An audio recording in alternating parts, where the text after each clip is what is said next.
Hello दोस्तों, सत श्री अकाल, नमस्कार, राधे राधे। कैसे हैं आप सब। मैं शिशिर आपका स्वागत करता हूं आपके अपने यूट्यूब चैनल शिशिर यूट्यूब वाला पे। दोस्तों आशा करता हूं आप सभी काफ़ी अच्छे होंगे और अपनी तैयारी को, जो भी केवीएस वाले हैं दोस्तों, डेमो टीचिंग की, इंटरव्यू की प्रिपरेशन काफ़ी बेहतर तरीके से कर रहे होंगे और खुद चीज़ों में इन्वॉल्व होके और खुद करके ज़्यादा से ज़्यादा सीखने की कोशिश कर रहे होंगे दोस्तों। तो जैसा कि आपको पता है कि इंटरव्यू का सबसे बेस्ट पार्ट और शुरुआत जहाँ से होती है कि first impression is the last impression friends. वहां से सबसे पहले इंट्रोडक्टरी पार्ट होता है कि अपना इंट्रोडक्शन कैसे दें। तो यहीं से हमारा इंट्रोडक्शन का और इंटरव्यू के क्वेश्चंस, जहां से आपके पास इंटरव्यूअर इंटरव्यू के क्वेश्चंस और जो भी क्वेश्चंस होगा वो पुटअप करेगा आपके ऊपर, आपसे क्वेश्चंस पूछेगा यहाँ से। तो उसी के बारे में मैं आज एक टॉपिक लेके आया हूँ कि how to give your introduction. अपना एक प्रॉपर इंट्रोडक्शन कैसे दें दोस्तों इंटरव्यूअर के सामने, एक इफेक्टिव इंट्रोडक्शन कैसे दें, एक रटा रटा इंटरव्यू न देकर एक बिना एफर्टलेस वाला इंटरव्यू दें, ऐसा लगे कि हमारे इंटरव्यू में रियलिटी झलकनी चाहिए। ऐसा नहीं कि हम कहीं से रट के चले आए हैं और इंटरव्यू के सामने पता चल जाए, क्योंकि वहां पे एक साइकोलॉजिस्ट भी बैठा होता है जो बस आपको ऑब्जर्व करता है, आपकी बातों को ऑब्जर्व करता है, आपके कम्युनिकेशन स्किल्स को ऑब्जर्व करता है और वो सारी चीज़ों को पता लगा लेता है कि आप में कितनी सच्चाई है और आप कितना झूठ बोल रहे हैं चीज़ों को। तो आइए दोस्तों डिस्कस करते हैं कि हमें अपना इंट्रोडक्शन कैसे देना है और जो भी क्वेश्चंस इंट्रोडक्शन से रिलेटेड है, आज आपकी सारी समस्याओं का समाधान कर दूंगा। हर जगह जहाँ पे देखिए, वहाँ पे जहाँ पे भी देखिए, यूट्यूब पे जहाँ पे देखिए, सब ने एक इतना बड़ा हवा और इतना डर बसा दिया है बच्चों के अंदर इंटरव्यू को लेके, या भाई बहन के अंदर हमारे कि इंटरव्यू को लेके कि इतना परेशान हो जाते हैं लोग कि एक जैसे नहीं होता कि हवा एक डर जैसा हो गया इंटरव्यू। बिल्कुल नहीं दोस्तों, एकदम पेशेंस रखिए, धैर्य रखिए। इंटरव्यू एक नॉर्मल इंटरव्यू होता है, बस नाम बड़ा सा है इंटरव्यू, क्योंकि आप कई एग्जाम क्रैक करके तब उस स्टेप पे पहुंचते हैं इंटरव्यू, इसीलिए थोड़ा सा इंपॉर्टेंस हो जाता है और इसकी वैल्यू बढ़ जाती है।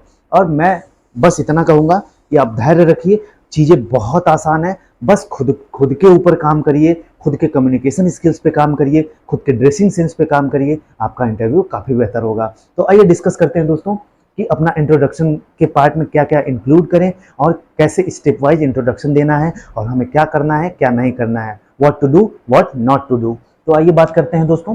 सबसे पहले इंट्रोडक्शन के पार्ट में अगर आप इंट्रोडक्शन देने जा रहे हैं तो सबसे पहले आप आपका नाम क्या है दोस्तों, अपना नाम मेंशन करेंगे कि sir my name is Shishir Kumar Yadav. Sir myself नहीं करना है, sir this is Shishir Kumar Yadav, my name is Shishir. तो आपको ये चीज़ें मेंशन करनी है। और आप place belongs to, from which place you belongs to, आप किस जगह से बिलोंग करते हैं। आप प्रयागराज से हैं, आप लखनऊ से हैं, आप दिल्ली से हैं, आप जिस भी प्लेस से बिलोंग करते हैं वहाँ से आप मेंशन करिए। दूसरी चीज़ दोस्तों इसी में इंक्लूड करूँगा, मैं स्टेप बाय स्टेप आपके सारे डाउट्स को क्लियर कर दूंगा आज। नेम, आपके नेम की इंपॉर्टेंस पे रिसर्च करके जाइएगा, आपके नाम का मतलब क्या होता है इस पे रिसर्च करके जाइएगा। और आपके नाम का जो भी एक मतलब होता है कि आपके नाम से जो भी चीज़ें रिलेटेड हों, इंपॉर्टेंट चीज़ें, उसको जरूर रिसर्च करके जाइएगा, पढ़ के जाइएगा, ताकि इंटरव्यूअर पूछे तुरंत आप जवाब दे दें। वहीं बात करें प्लेस बिलोंग्स टू, जैसे आप प्रयागराज से बिलोंग करते हैं तो इस पे भी रिसर्च करके जाना है हमें, प्रयागराज के बारे में पढ़ के जाना है हमें।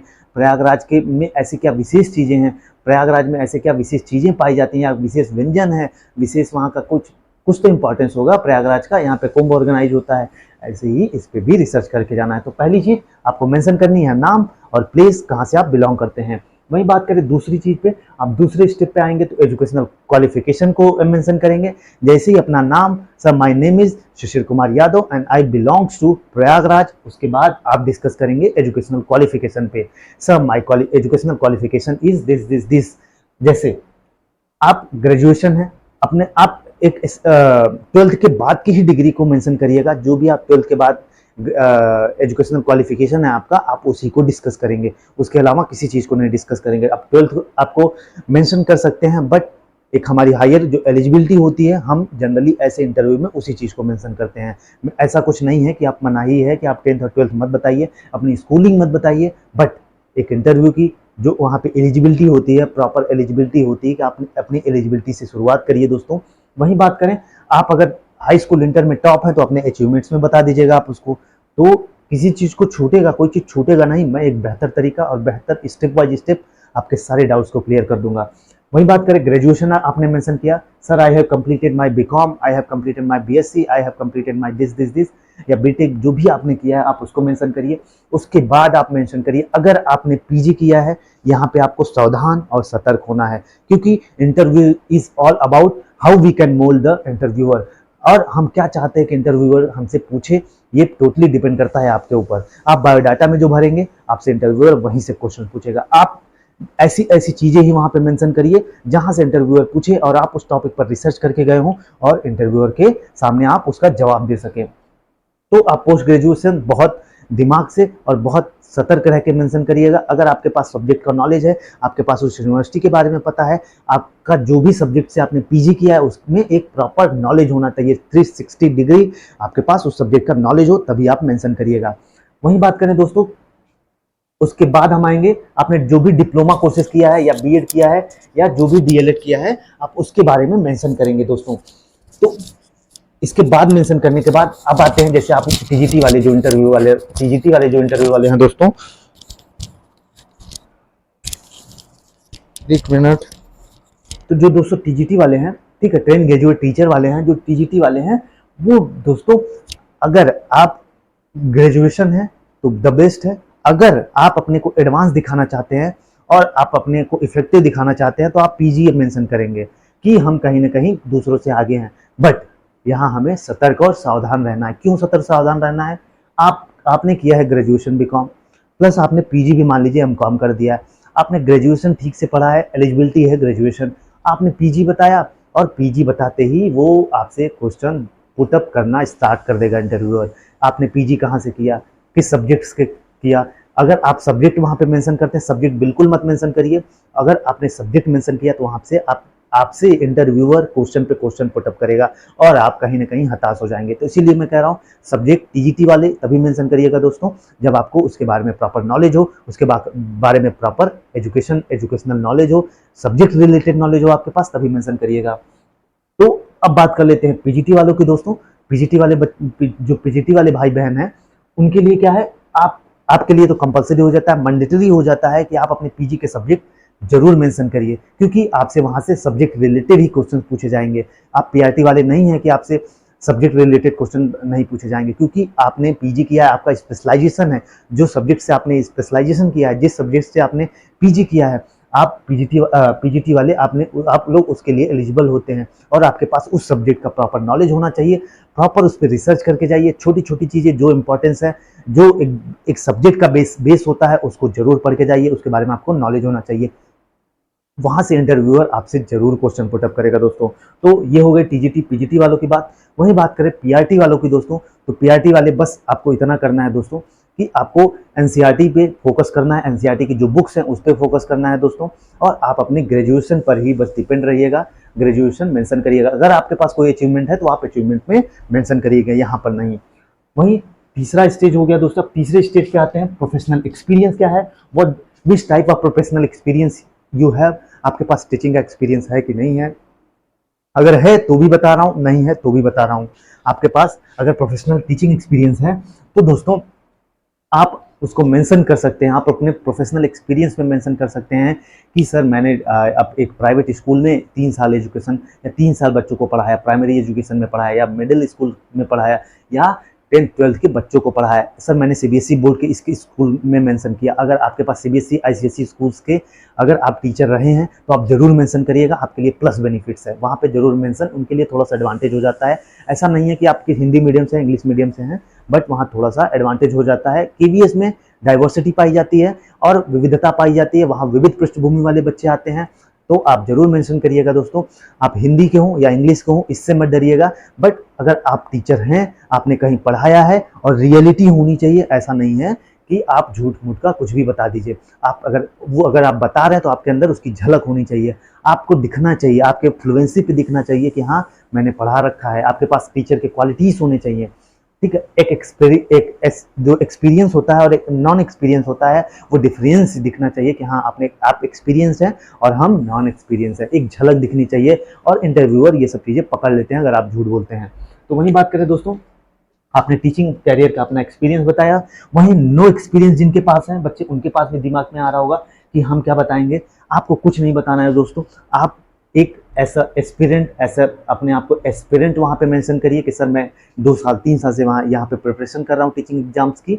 आप ऐसे मेंशन कर सकते हैं। अगर आप थोड़ा सा एक्स्ट्रा दिखाने की कोशिश करना चाहते हैं तो आप प्राइवेट ट्यूटर मेंशन कर सकते हैं कि सर मैं 2 साल से 3 साल के अपनी एजुकेशनल प्रिपरेशन के दौरान, अपनी प्रिपरेशन के दौरान मैंने ट्यूटर भी बच्चों को दिया है, प्रोवाइड की है। आप पीआरटी वाले हैं तो जरूर मेंशन कर सकते हैं। कक्षा प्राइमरी स्कूल के बच्चों को मैंने पढ़ाया, मिडिल स्कूल के बच्चों को पढ़ाया, आप ये मेंशन कर सकते हैं। तो आई होप सो कि आपको यहाँ तक चीज़ें you are getting able to understand me what I am delivering to you.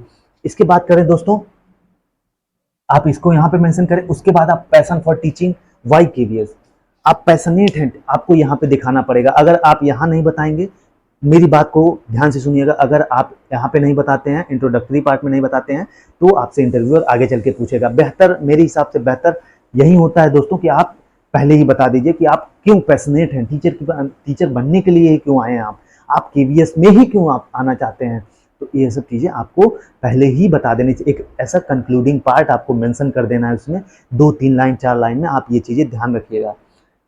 वहीं बात करें दोस्तों, उसके बाद आप अचीवमेंट में जो चीज़ें छूटती हैं, सर मैंने क्लास 10th में टॉप किया है, क्लास 12th में टॉप किया है, sir I have this certification, sir मैंने स्पोर्ट्स में नेशनल लेवल पे खेला है, सर मैं किसी एनजीओ में पार्टिसिपेट करता रहता हूँ और समाज सेवक हूँ एक। आप ये सब अचीवमेंट्स मेंशन कर सकते हैं अपने अचीवमेंट्स में, ये प्लस पॉइंट्स होते हैं। वहीं बात करें हॉबी की, हॉबी बहुत सोच समझ के मेंशन करिएगा दोस्तों, ठीक है। जो भी हॉबी मेंशन करिएगा आप उस पर प्रॉपर रिसर्च करके जाइएगा कि आप कुकिंग मेंशन करिए, सिंगिंग मेंशन करिए, क्रिकेट मेंशन करिए, डांसिंग मेंशन करिए, जो भी करिएगा उसके बारे में रिसर्च करके जाइएगा। आपसे वहां से क्वेश्चन पूछे जाएंगे दोस्तों। तो आई होप सो आपको क्या मेंशन करना है, क्या नहीं मेंशन करना है, इंट्रोडक्टरी पार्ट क्या होना चाहिए, स्टेप वाइज स्टेप कैसे बोलना है हमको, ये सब चीज़ें आपको पता चल गई होंगी। मैं इस पे एक प्रॉपर फॉर्मेट लेके आऊँगा कि एक इंट्रोडक्टरी पार्ट आपके गाइडेंस के लिए लेके आऊँगा कि आपको ऐसे देना है। तो आपको यहाँ तक समझ में आ जाने चाहिए। आप एक कुछ इंपॉर्टेंट पॉइंट्स है, कुछ इंपॉर्टेंट लाइंस है दोस्तों जो आपको समझ में आनी चाहिए कि पहली बात तो आपका जो इंटरव्यूअर इंट्रोडक्टरी पार्ट होना चाहिए वो एफर्टलेस होना चाहिए। एफर्टलेस इन द सेंस दोस्तों कि ऐसा नहीं होना चाहिए कि आप जोर लगा रहे हैं, आप कहीं से रट के आए हैं चीज़ों, आप रटाया चीज़ों को बता रहे हैं। अगर आप रट के कोई चीज़ बताते हैं दोस्तों तो वो आपको पता चल जाता है, वो इंटरव्यूअर उसको पता चल जाता है। एक साइकोलॉजिस्ट भी बैठा रहता है, वो सारी चीज़ों को नोट करता रहता है। वहीं बात करें, अगर आप बिना पढ़ा, जैसे मैं पढ़ा रहा हूँ ना, इन सब चीज़ों के बारे में बता रहा हूँ, तो मेरे पास नॉलेज है, मैंने कई इंटरव्यू क्रैक किए हैं, प्राइवेट जॉब के इंटरव्यू कई क्रैक किए हैं, इसलिए मेरे पास ऐसा एक्सपीरियंस है और मैं आपको बता रहा हूँ, आपको डिलीवर कर रहा हूँ। तो इसीलिए मैं कह रहा हूँ दोस्तों, एफर्टलेस होना चाहिए। तो जैसे मैं आपके अंदर ये नहीं दिख रही होगी मेरे अंदर कि आप लोग देख पा रहे हो कि मैं चीज़ों को रटाया बोल पा रहा हूँ। बिल्कुल मेरे एक्सपीरियंस के हिसाब से, मेरे कम्युनिकेशन के हिसाब से, मेरे प्रेजेंस ऑफ माइंड के हिसाब से मैं आपको चीज़ों का जवाब दे रहा हूँ। तो आई होप सो एफर्टलेस होना चाहिए। दूसरी चीज फॉर्मल होना चाहिए, ऐसा ही नहीं किसी भी लैंग्वेज में इनफॉर्मल बोलते आप चले जा रहे हैं। एक प्रॉपर फॉर्मल तरीके से बोलना है, वो चाहे हिंदी हो, वो चाहे इंग्लिश हो, ठीक। ये वो चाहे इंग्लिश हो, वो चाहे हिंदी हो, आपको एक प्रॉपर तरीके से बोलना है, एक फॉर्मल वे में बोलना है। वहीं बात करें दोस्तों इंट्रोडक्शन, सबके दिमाग में आ रहा होगा कि इंट्रोडक्शन हिंदी में दे, इंग्लिश में दे। हिंदी इंग्लिश सबके दिमाग में सबसे बड़ा कंफ्यूजन है और सब पूरा यूट्यूब पे, पूरा सोशल मीडिया पे हवा बना रखे हैं लोग कि ये इंग्लिश में देने से ज़्यादा नंबर मिलते हैं और हिंदी में देने से कम नंबर मिलते हैं। तो दोस्तों मैं आपको बताना चाहूँगा कि जो इंट्रोडक्टरी पार्ट है आप इंग्लिश में देने की ही कोशिश करिए, रटिए मत, गाइडेंस लीजिए, अपने शब्दों में चीज़ों को लिखिए, अपने शब्दों में चीज़ों को बोलना सीखिए। यही है रियलिटी, आपको आपके इंट्रोडक्टरी पार्ट में रियलिटी झलकनी चाहिए। तो आई होप सो आपको यहाँ तक समझ में आ गया होगा। और दूसरी चीज़, आप इंट्रोडक्शन पार्ट इंग्लिश में ही प्रिपेयर करिए। मैं कह रहा हूँ आप इंग्लिश में ही प्रिपेयर करिए, क्योंकि आपको भी पता है केवीएस में डाइवर्सिटी पाई जाती है, विविधता पाई जाती है। वहाँ इंग्लिश वाले बच्चे होंगे, हिंदी वाले बच्चे होंगे, कई विविध पृष्ठभूमि वाले बच्चे होंगे। तो आपको हिंदी की भी नॉलेज होनी चाहिए, आपको इंग्लिश की भी नॉलेज होनी चाहिए। अगर हिंदी वाले बच्चों के दिमाग में ये क्वेश्चन हो, या जिस भाई बहन के दिमाग में हो कि मैं हिंदी से हूँ, मेरा सिलेक्शन नहीं होगा या हमको अच्छे नंबर नहीं मिलेंगे, तो कतई अपने दिमाग से निकाल दीजिए। ऐसा कुछ भी नहीं है दोस्तों। आप हिंदी में दीजिए, बेहतर दीजिए, आपकी फ्लुएंसी अच्छी होनी चाहिए, आपकी कम्युनिकेशन स्किल्स होनी चाहिए, आपकी जो प्रेजेंस ऑफ माइंड है वो अच्छा रहेगा, तो आपको नंबर जरूर मिलेंगे। आप इस पे काम करिए। अब आप इस पे मत काम करिए कि हिंदी में देना, इंग्लिश पे काम करना है। आप अपने ड्रेसिंग सेंस पे काम करिए। हिंदी वाले के बच्चों में थोड़ा सा दिक्कत आती है ड्रेसिंग सेंस को लेके, पर्सनालिटी को लेके, और वहीं कम्युनिकेशन स्किल्स को लेके आप इस पे काम करिए, ना कि इस पे काम करिए कि हिंदी में देना है, इंग्लिश में देना है। आप जिस लैंग्वेज में कंफर्टेबल हैं, अपने कंफर्ट जोन में आके जवाब दीजिएगा। कहीं लाख गुना उससे बेहतर होगा कि आपको इंग्लिश नहीं आती और आप उस समय बोलें और जो चीज़ इंटरव्यूअर पूछ रहा है आप गलत गलत बोल दें। उससे लाख गुना अच्छा होता है कि आप अपने कंफर्ट जोन में आइए और अपने इंटरव्यू की प्रिपरेशन को काफ़ी फ्लुएंसी से, काफ़ी अच्छे से जवाब दे सकें उसका। तो आई होप सो आपको यहाँ तक समझ में आ गया होगा कि लैंग्वेज की जो दुविधा है वो दूर कर लीजिए। हिंदी या इंग्लिश जिसमें कंफर्टेबल है उसमें दीजिए, और वहीं चीज़ इंग्लिश इंट्रोडक्टरी पार्ट आप इंग्लिश में दीजिए, ठीक है। उसके बाद अगर आप कहते हैं कि कोई साउथ का रहता है, कोई कहाँ का रहता है, वो इंग्लिश में ही पूछता है, तो ऐसा कुछ नहीं है, वहाँ हिंदी का भी लोग बैठे रहेंगे। आपसे इंग्लिश में पूछा जा रहा है, अगर आपको इंग्लिश में आ रहा है तो आप इंग्लिश में जवाब दीजिए, प्लस पॉइंट। नहीं आ रहा है तो अपने कंफर्ट जोन में जाके जवाब दीजिए हिंदी में, बिल्कुल हिंदी में दीजिए। ऐसा कुछ नहीं है, रूल्स रेगुलेशन नहीं है कि नंबर कटेगा आपका, आपको नंबर उतना ही मिलेगा। बस इतना याद रखिएगा, जो इंटरव्यूअर पूछ रहा है अप टू द पॉइंट, आपकी कम्युनिकेशन, आपके वर्ड्स काफ़ी अच्छे होने चाहिए, आपको नंबर मिलेगा, आपका सिलेक्शन तय हो जरूर होगा दोस्तों। वहीं बात करें, बोथ इंग्लिश एंड हिंदी में कंफर्टेबल हैं आप, इसके लिए आप निश्चिंत रहिए लैंग्वेज को लेकर। मैंने आपके इतना कंफ्यूजन को दूर कर दिया दोस्तों। आई होप तो आपको सारी चीज़ें समझ में आ गई होंगी कि अपने इंट्रोडक्टरी पार्ट में क्या मेंशन करना है, क्या नहीं मेंशन करना है। वही बात मैं कुछ और इंपॉर्टेंट लाइंस बताता हूं दोस्तों, आपको किस चीज़ पे काम करना है और किस चीज़ पे नहीं काम करना है। बस आप अपने दिमाग में निकाल दीजिए दोस्तों। अपने बायोडाटा को अच्छे से प्रिपेयर करिए। जो भी पहला तरीका है दोस्तों, पहला अपने बायोडाटा को एकदम अच्छे से फिल करिए। जो चीजें फिल करिए, जो वर्ड्स लिखिए उसके मतलब होने चाहिए। आपको जो हार्ड वर्ड लिख रहे हैं या जो कठिन वर्ड लिख रहे हैं, आपको उसकी स्पेलिंग पता होनी चाहिए, आपको उसकी ग्रामेटिकल वैल्यू या इंपॉर्टेंस पता होनी चाहिए। अपने बायोडाटा में जो चीज़ लिखिए उस पर रिसर्च करके जाइए, ताकि इंटरव्यूअर क्वेश्चन पूछे तो आप उसका जवाब दे सकें। वहीं दूसरी बात करते हैं दोस्तों, आप दूसरी बात अपने पर्सनालिटी पे काम करिए। आप इधर उधर होइए मत, परेशान मत होइए, बिल्कुल नहीं परेशान होइए। बस आप अपनी इन्हीं सब चीज़ों पे काम करिए। मैं बता रहा हूँ, सारी दुविधाओं को हटाइए, बस आप अपने ऊपर काम करिए, अपनी पर्सनालिटी पे काम करिए, अपने ड्रेसिंग सेंस पे काम करिए, फॉर्मल तरीके से ड्रेसअप होइए, ग्रूमिंग बढ़ाइए, अपनी बाल अच्छे से कटाइए, अपनी बियर्ड अगर आप रखते हैं तो प्रॉपर बियर्ड रखिए, एक अगर नहीं रखते हैं तो क्लीन से सबसे बेस्ट होता है। और वॉचेस जो होते हैं, आप ऐसे स्मार्ट वॉच न पहन के आप एक इस टाइप की वॉच, आपके पास एक जो डिजिटल वॉच नहीं होती है, जो एनालॉग वॉच होती है, आप इस टाइप की वॉच पहन सकते हैं दोस्तों। ये आपको दिख रहा होगा, तो इस टाइप के वॉच पहनने प्रेफर करिएगा। अपने ड्रेस के ऊपर, अपने फॉर्मल ड्रेस पे काम करिए, और ज़्यादा सा कोशिश करिए कि प्लेन शर्ट पहनने की कोशिश करिए, प्लेन पैंट पहनने की कोशिश करिए, और आपके हेयर प्रॉपर कट होने चाहिए, प्रॉपर शूज़, लेस वाला शूज़ आप पहनिए। अपनी पर्सनालिटी को ग्रूम करिए। वहीं तीसरी बात करता हूँ तो अपने कम्युनिकेशन स्किल्स पे काम करिए दोस्तों। अपनी कम्युनिकेशन स्किल्स पे काम करिए, अपनी फ्लुएंसी पे काम करिए। आप जो शब्द बोल रहे हैं, जो वर्ड अपने मुंह से निकाल रहे हैं, अपने थॉट्स को क्लियर रखिए, अपने प्रेजेंस ऑफ माइंड को क्लियर रखिए। आप जो अभिव्यक्त कर रहे हैं इंटरव्यूअर के सामने, एकदम क्लियर होना चाहिए, वर्डिंग प्रॉपर निकलनी चाहिए, फ्लुएंसी काफ़ी होनी चाहिए, कब काफ़ी ऊंचा नहीं होना चाहिए, काफ़ी धीमे नहीं होना चाहिए, एकदम एक बैलेंस तरीका होना चाहिए। और वहीं चौथी बात करूँ तो दोस्तों, आप अपने डेमो टीचिंग पे प्रिपेयर करिए। अपने डेमो टीचिंग पे काम करिए। बस इन्हीं 4 चीज़ों पे काम करना है आपको। अपने बायोडाटा पे जो चीज़ें लिखे उसमें मेंशन करिए, अपने इंट्रोडक्टरी पार्ट को मेंशन करिए, जो भी चीज़ें कर रहे हैं आप उस पर रिसर्च करिए। वहीं पर्सनालिटी पे अपने काम करिए, ग्रूमिंग करिए, अपने ड्रेसिंग सेंस, अपने फॉर्मल ड्रेसअप होइए, वीडियोज़ बनाइए, शीशे के सामने पहनिए, जहाँ भी पहनिए कई बार उस ड्रेस को पहनिए। पहली बार किसी ड्रेस को मत पहन के जाइएगा, उसको कई बार पहन के जाइएगा। वहीं बात करें अपने कम्युनिकेशन स्किल्स पे काम करिए, फ्लुएंसी पे काम करिए। धारा प्रवाह बहुत तेज़ी नहीं होना चाहिए, बहुत धीरे, बहुत कम, बहुत ऊंची आवाज़ में नहीं होना चाहिए, और जो भी वर्ड्स निकाले एकदम क्लियरेंस होना चाहिए। अगर आप नॉलेज बोल रहे हैं तो नॉलेज सुनाई देना चाहिए, नहीं नॉलेज नहीं सुनाई देना चाहिए, ये होता है डिफरेंस। वही बात करूँ तो आप अपने डेमो टीचिंग पे काम करिए। आप व्हाइट बोर्ड खरीद लीजिए, ऐसा मैं बता रहा हूँ दोस्तों, एकदम ग्राउंड लेवल से आपके भाई की तरह, एक गाइडेंस की तरह मैं बता रहा हूँ। ऐसे आप खुद से चीज़ों में इन्वॉल्व होइए, खुद से चीज़ों को में खुद को झोंकिए उसमें, तभी आप एक बेहतर सीख पाते हैं। गलतियां होती हैं, मानता हूं मैं, गलतियां होती हैं, बट उन गलतियों का सुधारने का सबसे अच्छा तरीका है कि खुद से करके गलतियां ज़्यादा अच्छा होता है, ज़्यादा अच्छे से हम सीख पाते हैं। खुद करेंगे तो गलतियां होंगी और खुद सीखेंगे, ठीक है। एक गाइडेंस लीजिए, प्रॉपर आइडियाज़ लीजिए, प्रॉपर थॉट्स लीजिए, ऐसे व्हाइट बोर्ड ले लीजिए आप, एक फॉर्मल ड्रेसअप हो जाइए। उसके बाद आप अपने घर पे भाई बहन जो भी हैं उनको 5 मिनट 10 मिनट का डेमो दीजिए, किसी भी एनसीईआरटी टॉपिक को कविता को रिसाइट करने का तरीका, कुछ हार्ड वर्ड्स हैं उनके मीनिंग, उनको शुद्ध कैसे लिखा जाता है नहीं लिखा जाता, इस पे काम करिए। तो इस वीडियो में यहीं तक दोस्तों, आई होप सो आपके सारे डाउट्स क्लियर हो गए होंगे, इंट्रोडक्टरी पार्ट से लेके आपको किस पे काम करना है किस पे नहीं।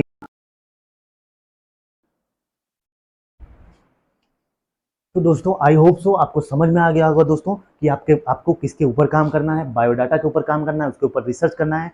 जो भी वर्ड्स आप जो भी सेंटेंस यूज करेंगे उसका मतलब पता होना चाहिए। अपनी पर्सनालिटी अपनी ग्रूमिंग के ऊपर पता करिए, उस पर काम करिए, उसको और अच्छा बनाइए, एक प्रॉपर ड्रेसअप होइए, फॉर्मल ड्रेसअप होइए।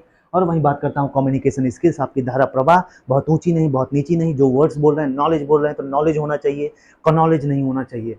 ठीक है, वहीं बात करूं अपने डेमो टीचिंग पे प्रैक्टिस करिए। डेमो टीचिंग के लिए सबसे बेहतर है एक व्हाइट बोर्ड, ग्राउंड लेवल पे बता रहा हूं दोस्तों, खुद से इन्वॉल्व करिए चीज़ों में, खुद से झोंक दीजिए चीज़ों को, खुद से करिए, खुद गलतियां होंगी तो बेहतर सीखेंगे और परमानेंट सीखेंगे। तो इसीलिए मैं कह रहा हूँ अपने डेमो टीचिंग पे काम करिए, और इन 4 चीज़ों पर आप अगर आपने काम कर लिया, आपका काम बहुत आसान हो जाता है। जो आपके दिमाग में दुविधाएं हैं, जो आपके दिमाग में डर है, उस डर को निकालिए, खुद से चीज़ों में इन्वॉल्व होइए। आप डेमो टीचिंग के लिए आप अपने घर पे परिवार पे जो भाई बहन है उनके सामने प्रॉपर ड्रेसअप होके, जैसे आप इंटरव्यू देने जा रहे हैं वैसे होके, आपको थोड़ा शर्म आएगी, लाज आएगी, बट इसी शर्म लाज को हमें निकालना है, हमें हेजिटेशन को रिमूव करना है दोस्तों, और अपनी तैयारी को और बेहतर करना है। मैं बार बार कहता हूँ दोस्तों कि क्यों कहता हूँ कि खुद से गतिविधियों में इन्वॉल्व होइए, एक्टिविटीज़ में इन्वॉल्व होइए। आप देखिए बेहतर, आपके अंदर परिवर्तन आएगा, आपके अंदर चेंज आएगा। आप पहली बार बोलेंगे, आपके अंदर डर बसा रहेगा और आप उल्टा फुल्टा इंटरव्यूअर के सामने बोल देंगे। वहीं मैं बात करूं, अगर आपने खुद से चीज़ों को करके सीखा है तो आपके अंदर वो डर निकल जाता है और आपका कॉन्फिडेंस बूस्टअप हो जाता है, कॉन्फिडेंस अप हो जाता है, और आप चीज़ों को काफ़ी बेहतर तरीके से बताते हैं और जवाब देते हैं, और आपके अंदर एक परिवर्तन परिवर्तन जरूर नजर आएगा। आप खुद से इन्वॉल्व होके तो देखिए। मैं बस इतना कहूँगा दोस्तों, फिर से सुन लीजिए, परिवर्तन जरूर नजर आएगा, आप खुद से चीज़ों को करके तो देखिए। तो यही चीज़ें हैं दोस्तों, मैं आपकी सारी, आप अंत तक बने रहिए, वीडियो को पूरा देखिए। और मैं फिर से कह रहा हूं दोस्तों, आपके अंदर की सारी दुविधाएं, सारा डर, सारा भय निकाल दूंगा। आप अंत तक चैनल पे बने रहिए, और जब तक इंटरव्यू नहीं हो जाता तब तक आपके साथ रहूंगा। ऐसे ही वीडियोस आपके लिए लाता रहूंगा। आपका डर, आपका भय और जो भी दुविधाएं हैं, जो भी अफवाह हैं, उनको दूर करने के लिए मैं आपके साथ ऐसे ही प्रस्तुत रहूंगा, और ऑथेंटिक इन्फॉर्मेशन, ऑथेंटिक नॉलेज के साथ आपके सामने चीज़ों को प्रस्तुत करूंगा। तो इस वीडियो में यहीं तक दोस्तों, हंसते रहिए, मुस्कुराते रहिए, पढ़ते रहिए, अपनी तैयारी को और बेहतर करते रहिए। इलाहाबाद रहिए चाहे मुरादाबाद रहिए, जहां भी रहिए आबाद रहिए। इस वीडियो में यहीं तक, तब तक के लिए जय हिंद, जय भारत।